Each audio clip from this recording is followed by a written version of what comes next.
Bob, you're missing a lot of tackles. You got a lot of returnees and real good players. How frustrated are you, and what can you do to improve that? You know, some of it's gap responsibility is reading the play out correctly, and then some of it is just, it's just keeping your base, running through the tackle, keeping your head up, and some of it's just fundamentals. And, you know, it is something that we work, you know, and practice every day.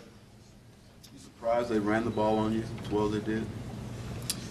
Yes, I felt we, again, as I said, our gap responsibility wasn't quite as good as it needed to be.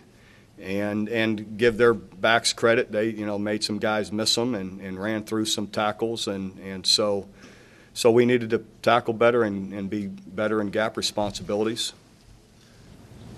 Does gap responsibility essentially mean guys are getting themselves blocked? No, yeah, exactly. Well, you're not fitting off of the defensive lineman where you need to where they're trying to create a space. 3 guys in one gap and nobody. Or 2 guys in one gap and that kind of thing, and not reading the play properly. Bob, what was your thinking on some of the draw plays on 3rd and long against Miami?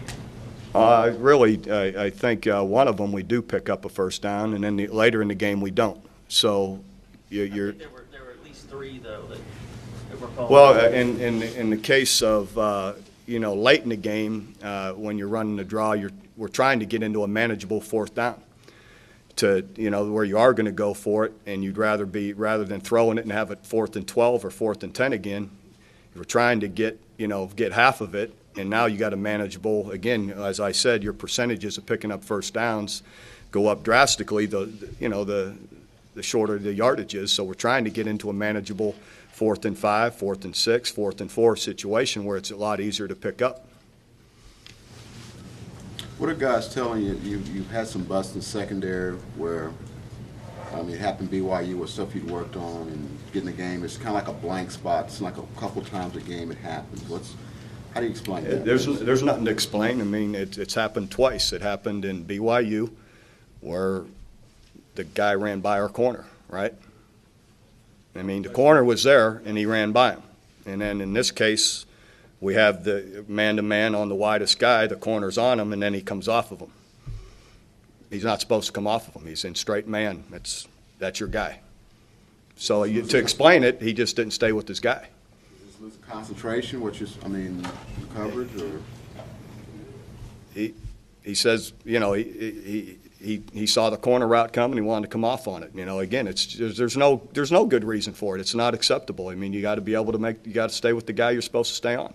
Again, you're asking me to explain something that's really pretty simple. Cover that guy. You know, have some technique. Play on top of him. You got deep coverage responsibility.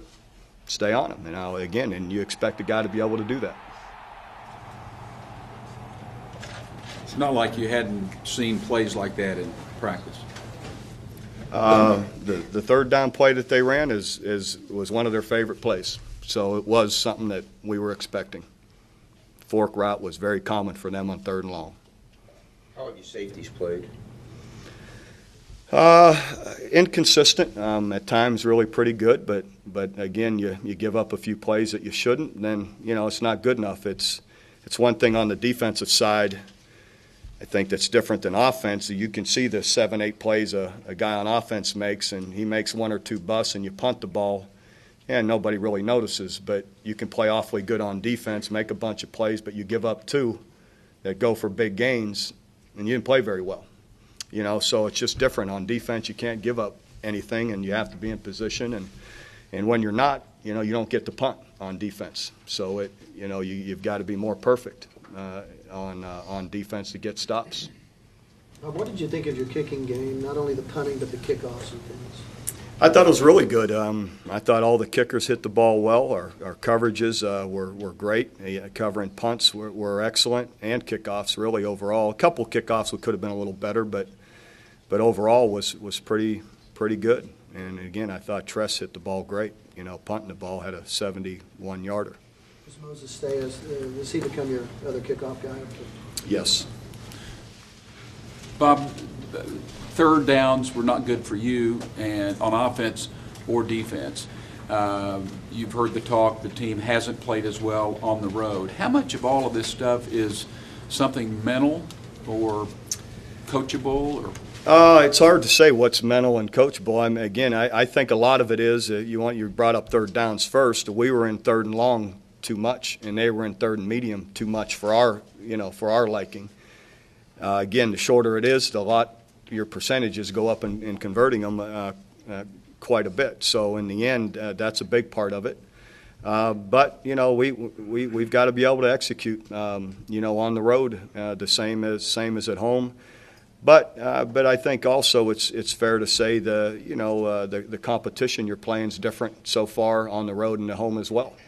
So we've got to be able to, again, with our situation and with what injuries we are dealing with, we've got to be more efficient in not hurting ourselves. The other night, at the end of the first half and several times in the second half, we're at the 30, 35-yard line in a position very close to being in the red zone or being in the field goal territory, and we have 3 different penalties that pull us out. We have a holding, we have a leg whip, and one other situation where all of a sudden now we're not in that situation and end up punting and not getting anything. So if those are opportunities there that if we gain 5 yards, we got an opportunity at least to get another field goal or 2, and we don't get them. So that's not being very efficient with our opportunities. And so. Do you have any receivers left that you're confident if you have to go deep against Baylor, they can do it? Sure.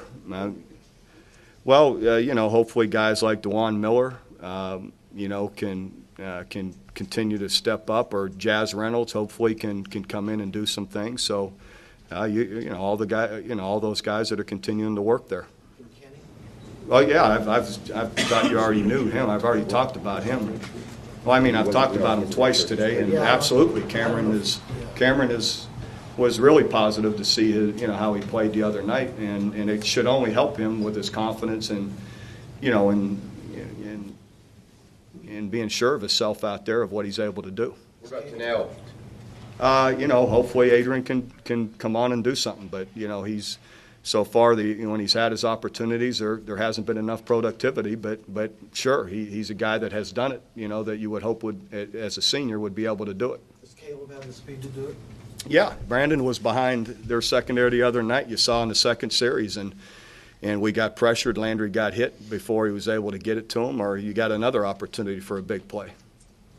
Okay, thanks. Okay.